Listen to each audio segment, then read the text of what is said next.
AI, and in particular your AI agents or super agents, that now is part of your workforce. And so as you are thinking about and executing on workforce planning, you need to think about your agentic workforce. And that's something that right now we're building into our workforce planning at Takeda is what are the skills, the capabilities, the processes that AI is taking today? What will it take in the future? And, how does that impact kind of the other parts of our workforce?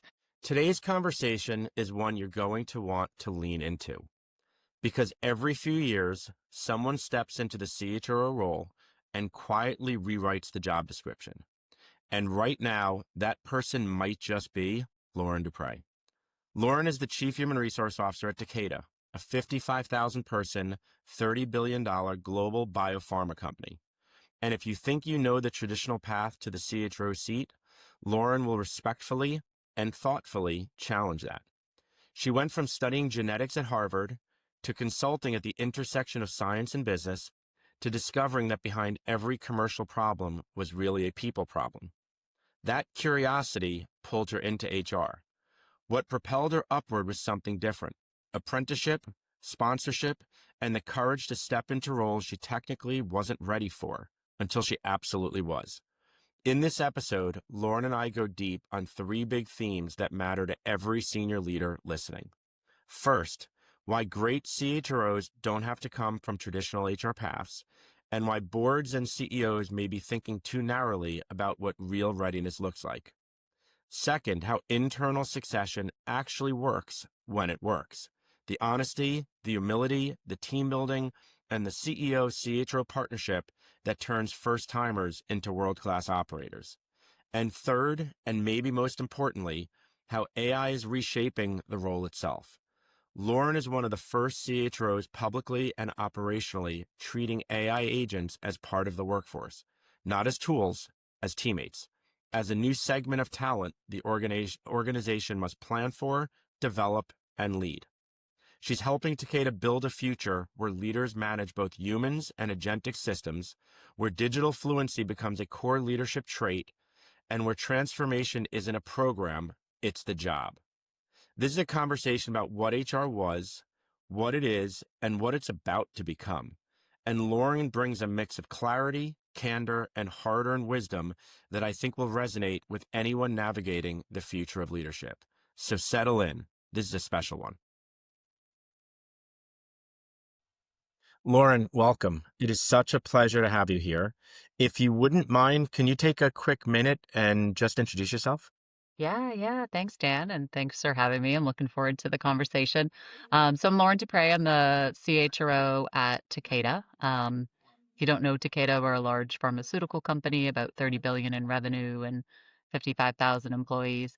We are a Tokyo-based, a Japanese-based company, but some of our largest country basis is actually in the U.S. Most of our exec team is based there, and a bit more than 50% of our revenue in any given year also comes out of the US. So that is where I'm based. I'm based out of the Boston area, and I've been in this role now as CHRO for almost 5 years. It'll be 5 years in a couple months.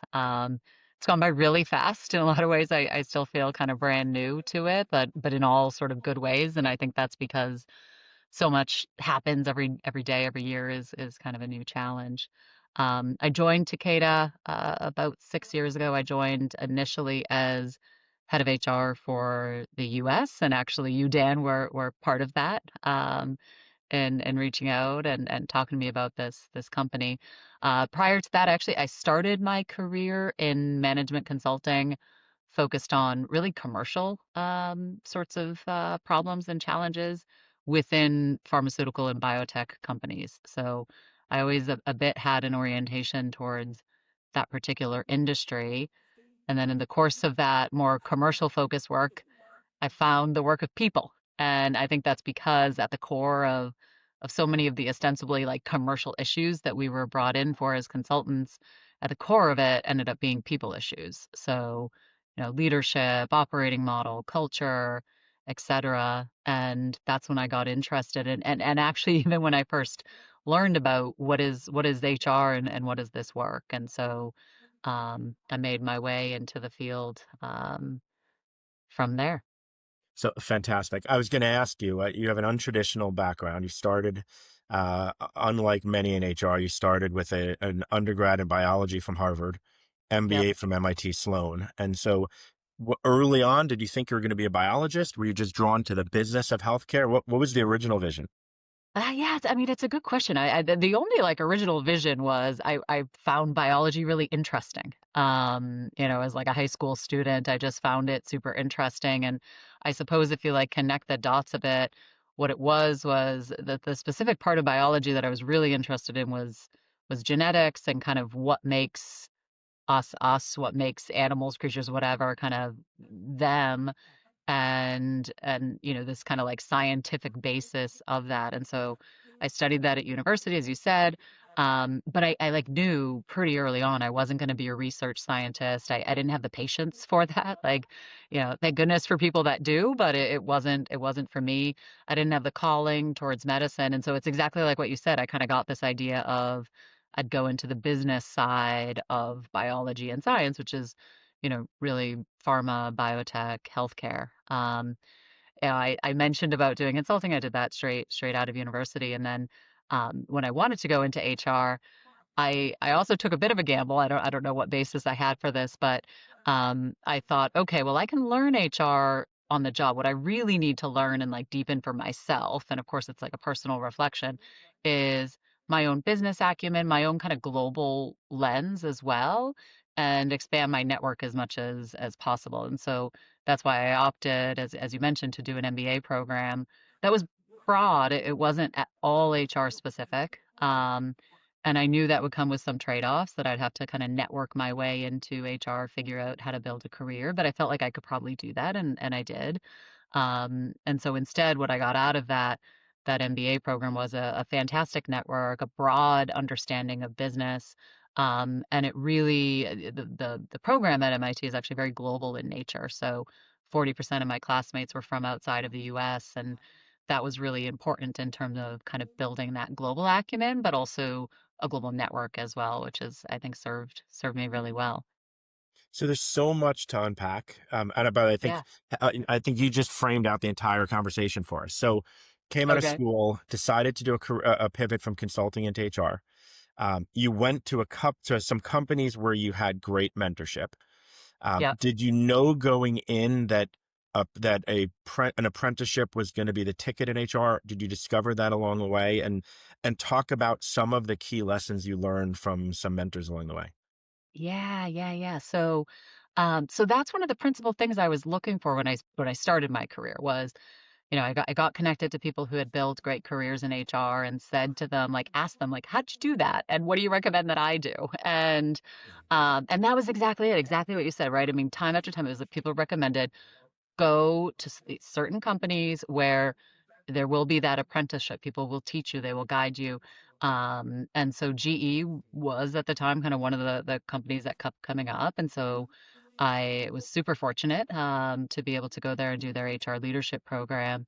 And in the course of that, um, had some really fantastic mentors, but maybe more specifically, I would say sponsors, right? People that I mean, multiple levels above me at the time, right? I was basically an intern.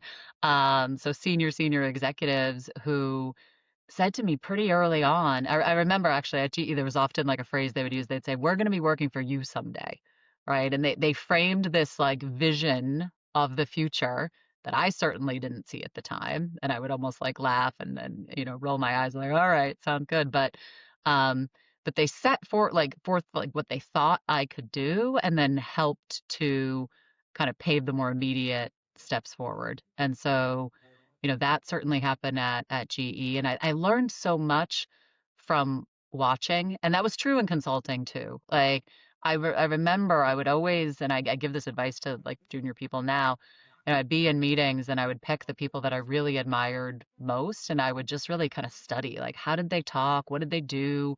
How did they approach problems? How did they influence people? And so I think that's really kind of the form of mentorship that was most impactful for me. And like I said, the sponsorship, the opening up doors and opportunities, but even more so just painting like, no, this is possible. Like you're better than maybe you even think you are, and we believe in you. That continued after GE. I went on to kind of a mid-sized company called Biogen, mid-sized biotech company. And I was eager to get back to this industry, the pharma biotech industry. At GE, I was in the aviation business, which is fantastic. It's been one of GE's kind of best performing, business units over time, and is a great place. But I felt always just drawn back to pharma biotech. So I went to Biogen. Um, an unbelievably inspiring CHRO there at the time. He was relatively early in his tenure, and he was just trying to build something new and great and exceptional in his HR team. And I didn't join as a member of the HR leadership team. I joined as kind of like a mid-level HR business partner. Um, but he always took a strong interest, always kind of again like set that vision for what I could do, and then I just kept being given opportunities that he really, I think, helped to champion me for. And ultimately, I did join the HR leadership team. I remember the moment that I was like invited into this role on his HR leadership team. He called me up to his office that morning, and I was kind of like, what does he want? Like I'm busy in my HR business partner role in R&D, and I don't work for him. I work for somebody else. So I'm like, okay, what is he? Maybe he thinks I'm going to quit or something because we were at a time where there was a lot of turnover.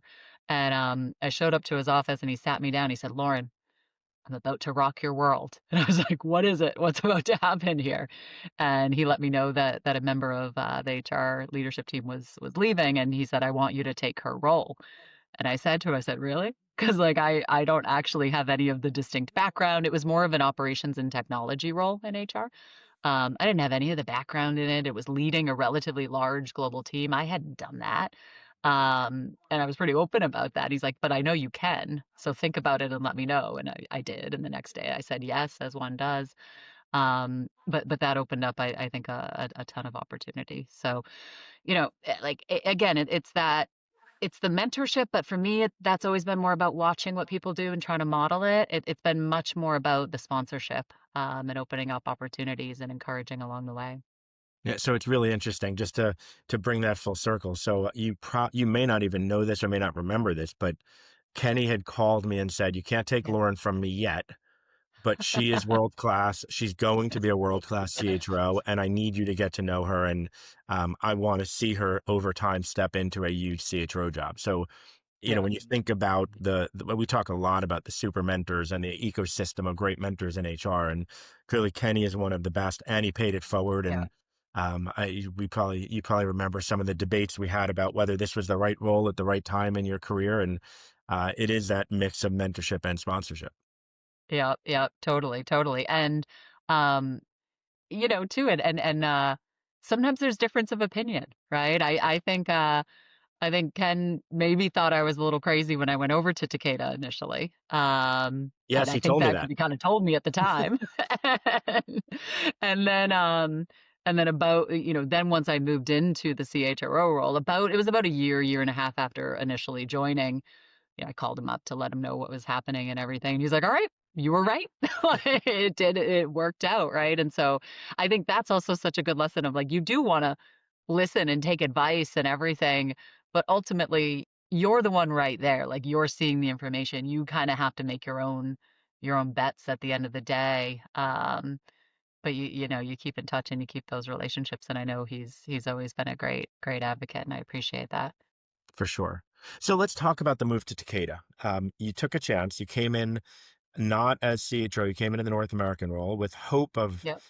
stepping up. Other than having an outstanding recruiter, um, what the HR succession is fraught with challenge. We're finding more Uh-huh. and more, even the best CHROs try to promote an internal successor, and it's really tough for so many reasons. It's really tough. You took the chance and it's worked beautifully. 6 years later, you're sort of the poster child for great internal succession. What made it work? What was set up the right way? What are the lessons that you and others should learn from it? Yeah, well, I think the number one lesson, and the thing that I will tell anybody who will listen, is you don't have to have been a CHRO before to be a great CHRO. And I do think, and I hear it plenty, externally of these CEOs who are hiring a new CHRO and they really want someone who's done it before, or at minimum, they want someone who's lived and breathed with comp committee and all these other things. And it's like, well, that's great, but you're really going to narrow down your the list of people that are relevant to that. So I think the number one thing is it can be done. It 100% can be done.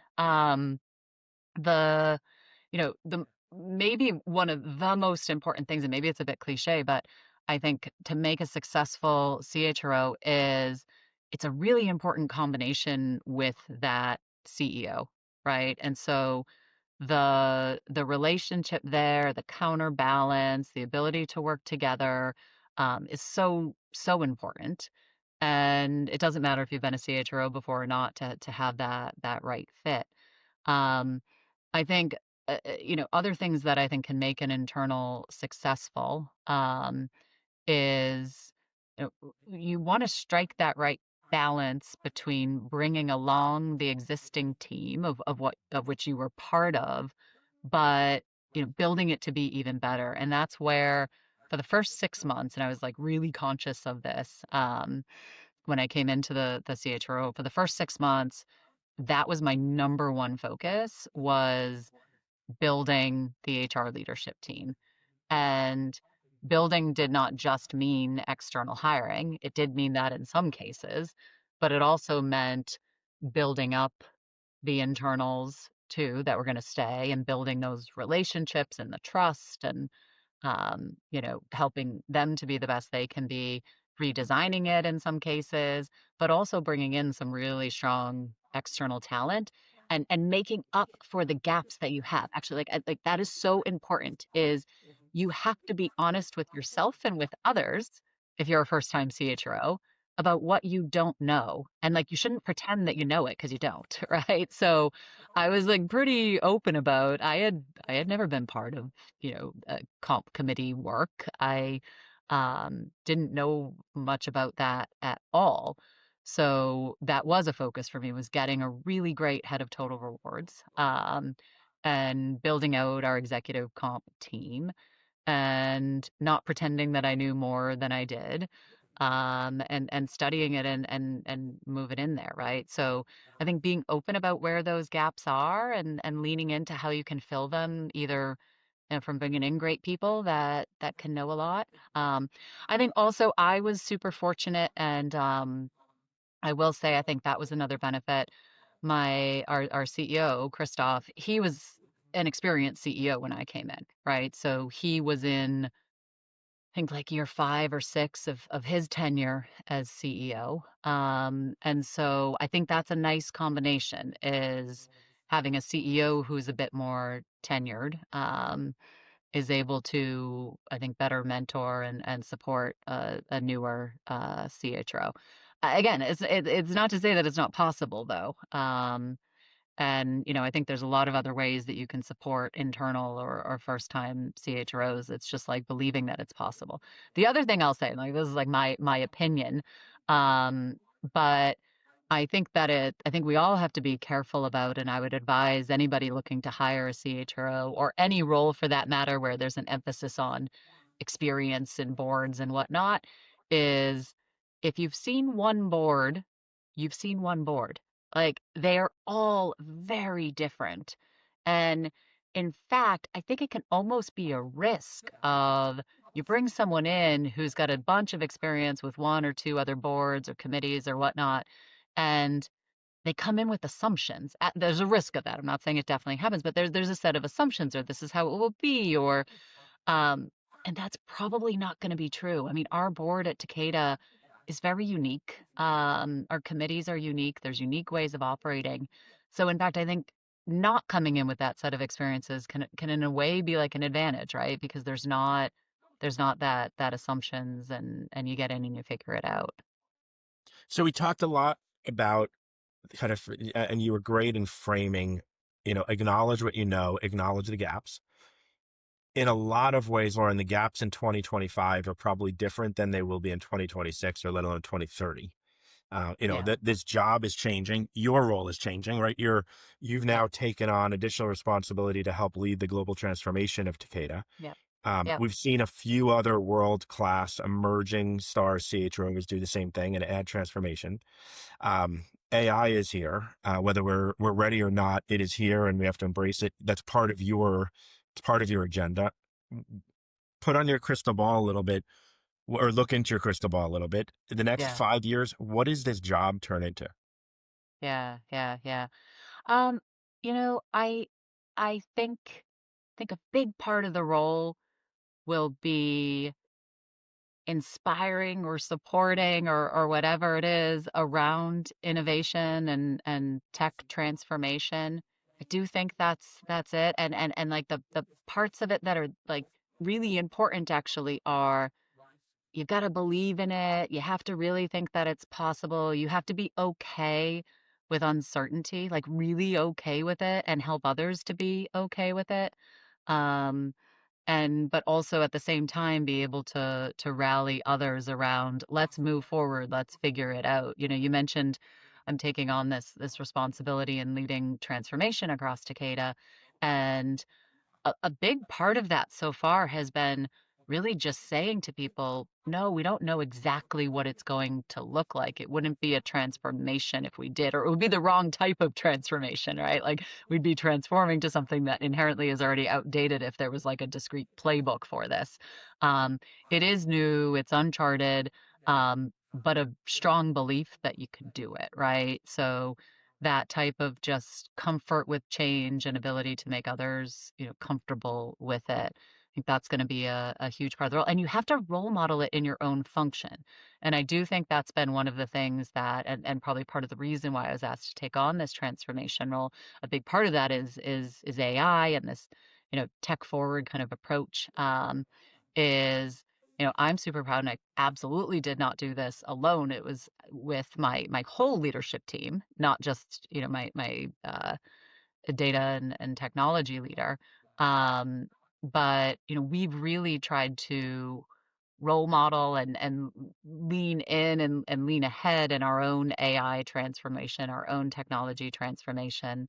And I think that matters, and HR can play such a unique role because every time that HR introduces an AI tool or a digital tool, chances are most of your employees or most of your managers are going to interface with that or see it or experience it. So it really does have the opportunity to really show your organization where you're headed. So I think that's a big part of it. I think that CHROs, we've been saying this for a while, but I think it remains super true that you've got to know business, you've got to know strategy, you've got to have that orientation and not be afraid of it. You're a business and strategy leader first. And then, the other pieces of it, I do think is those personal qualities, being someone that people can trust, having the strong integrity. That's probably always been there, but we have a ton of uncertainty out there geopolitically, all of this technology coming in, and so your ability to build trust across the organization with your CEO, with your C-suite, with the board, is super super important. And I actually just gave somebody this advice. Actually, just a few hours ago, to be honest with you, someone was asking me, what do you think I should bring to a CHRO role? It's somebody who's thinking about a role like that. And I said, I actually think the best thing that you can do for a CEO in the CHRO role is be totally okay with, even if you're not truly, but like try to be, it's okay if I don't have a job tomorrow. Like, actually, you need to be okay with that because bringing in that level of just self assurance, and it's not about you, it's about saying and doing the right things for the organization.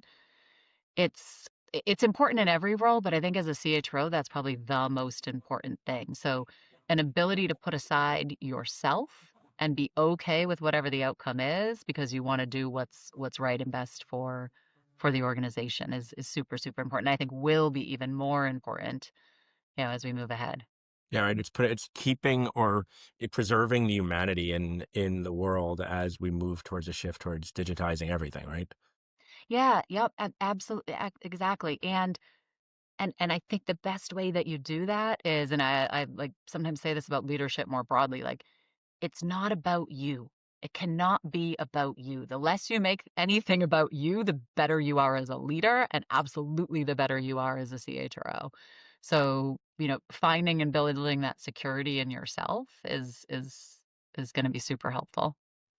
So do you foresee a time, Lauren, in the near future where Decada is using AI in drug discovery? Is it going to be permeating every part of the business, permeating the science? And if so, you could argue that every part of it, we kind of started with AI as resume parsing and scheduling and candidate Yeah, side, AI for HR. But how advanced is Takeda today? How advanced is it getting? And as it gets more advanced, does AI at all points really become an HR issue? Is it a workforce strategy issue? You have to start thinking about what is our workforce going to look like in 3 and 5 years, and what roles are going to be augmented or optimized by HR, which roles might be replaced. How do we do more with the same, if you will? Where it kind of feels like a jump ball for HR for AI. Should yeah, HR help own it? Should they be part of it? Should it be a team? Should they be the leader? How do you think about it? yeah. So there's a lot in that question. Um, Okay, so AI and the workforce. So to me, AI, and it's already this way, in my opinion, AI becomes part of the workforce. So when you think about your workforce strategy or workforce planning, we've always talked about, the talent that you're buying or borrowing or building, right? So your internal versus external, et cetera, how you optimize that. AI, and in particular your AI agents or super agents, that now is part of your workforce. And so, as you are thinking about and executing on workforce planning, you need to think about your agentic workforce. And that's something that right now we're building into our workforce planning at Takeda is what are the skills, the capabilities, the processes that AI is taking today? What will they take? What will it take in the future? And how does that impact kind of the other parts of our workforce?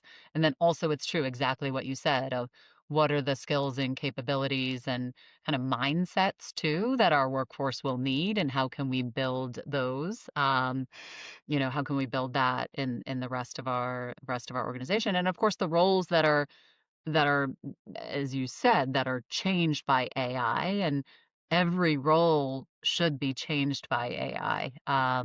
It should augment every single role. I really can't think of much that it wouldn't augment in some way. Um, People are saying, and I think I believe this, that AI, it's a once in a generation technology advancement. And so it's going to impact us just as broadly as the internet did or electricity, right?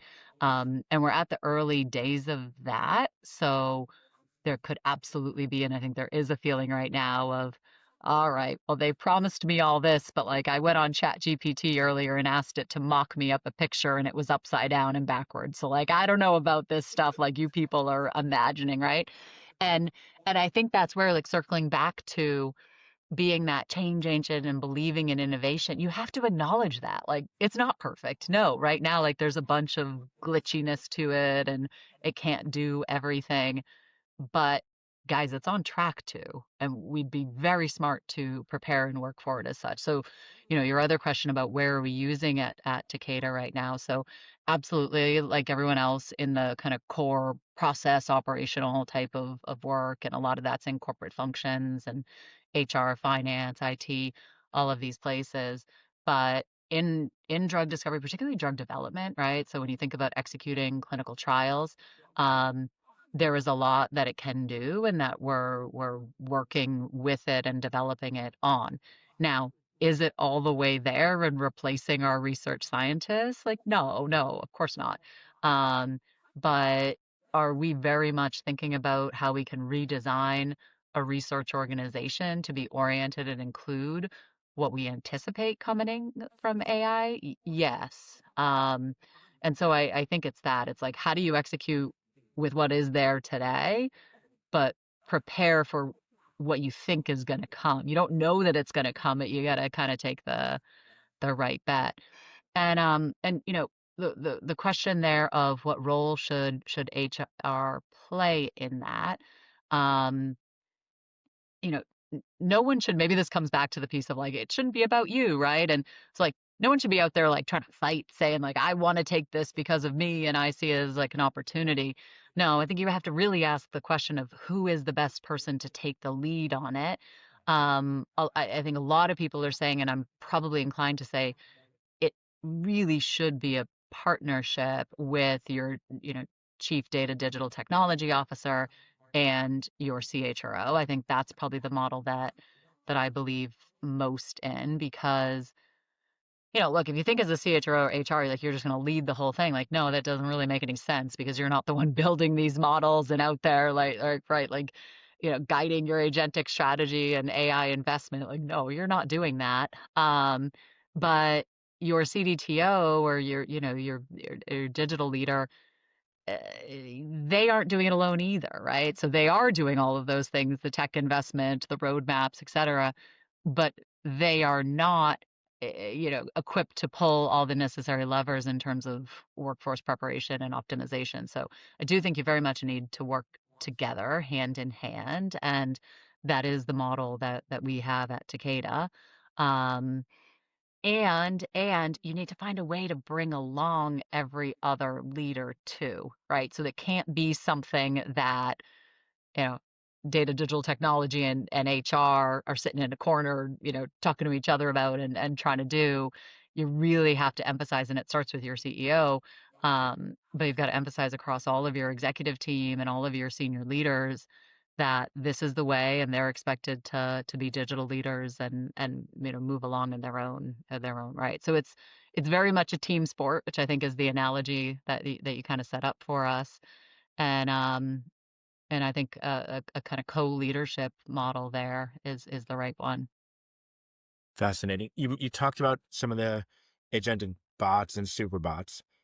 There is this growing thought coming really out of California, but I'd say in some of the more progressive pockets to say over time, you're going to be managing a workforce that is both human and agentic. My good friend Helen Russell at HubSpot has been very public in saying, "Hey, HR should change to be called, HAR. It's human and agentic resources, and HR is going to have to manage both." Are you thinking about it that someday you're going to have to sort of think holistically that your workforce is both human and bots, or is it your workforce is human and the bots are a tool that will be supporting people? No, so we're doing more than thinking about it. We're doing it. That is how the workforce will be, and we are already framing it up that way to say you will manage agents. You need to have the skills to manage agents. We're doing our workforce planning exactly in this way of saying, you know, AI and AI agents is a segment of the workforce, and how are we going to plan for how that will grow over time? So that is the way, and equipping people to be augmented with it too, right? So um whether it's people leaders or project leaders, but making sure that they have the skills to use it as a tool, as you said, because it will also be a tool. So I suppose that's the answer, is it's going to be both, right? And maybe that's part of the expectation that we need to set with people is some of the AI is going to be tools. So don't get like too devastated when it's not out there doing everything, for you. And some of it will be like a helper workforce, right? And those are going to be more your agents and your super agents. Um, and you got to learn to spot the difference and set the right expectations. And just like a member of your team, AI is not perfect either, right? It has a different set of issues, right? Typically, the AI isn't calling out sick or, or resigning or whatnot. Um, but it's not flawless, and it has problems, and that's life, isn't it? Like, and that's certainly the life of a leader is you solve problems as they come up. So I I do think just find being myself really honest. fighting with chat sometimes when it doesn't listen, and Oh it my gosh, yeah. Yeah, yeah. Same, same, same. For me the other day, it kept coming back of like, I will deliver this for you, and just you need to answer these three more questions. And I answered those three more questions about 8 times and before each time it I had. apologizes, says, "Oh, you're so right, Lauren. We'll get this right next Yep. time." And I find Exactly, myself saying, you're exactly. just not listening. You're not paying attention. I don't have those conversations with my team, at times, Okay, maybe with my okay. kids. Yep, But yes, yep, yep, it yep. does take management. Yep, exactly, exactly, right? So it's not like I don't know, it's not this panacea that's gonna solve everything and be totally perfect and everything, and I think setting that expectation is just is important. Well, Lauren, this has been absolutely fantastic. It's a fascinating journey in so many ways. You are we talked, you've had a quick rise to the top. You've had Yeah. you've had a relatively short career, and yet you're already one of the best in the world. And when I think about your journey from biology to consulting into HR, you're sort of the poster child for, different kinds of talent coming into HR. You're a poster child for quality succession. You're the poster child for the next generation CHRO. Now you're driving transformation. Now you're driving AI. I'm Yeah. so excited for people to have the chance to listen to this and to hear more about your story. Thank you for coming in. This has been a treat for me. I think it'll be a treat for our listeners. It's fascinating. Thank you. And to everyone out there listening, if you enjoyed the episode, Thank you. please leave a review. Feel free to subscribe on your favorite podcast app. And as always, this episode and all others will be available on zerogpartners.com. Thank you. All right. Thank you, Dan. I enjoyed it a lot.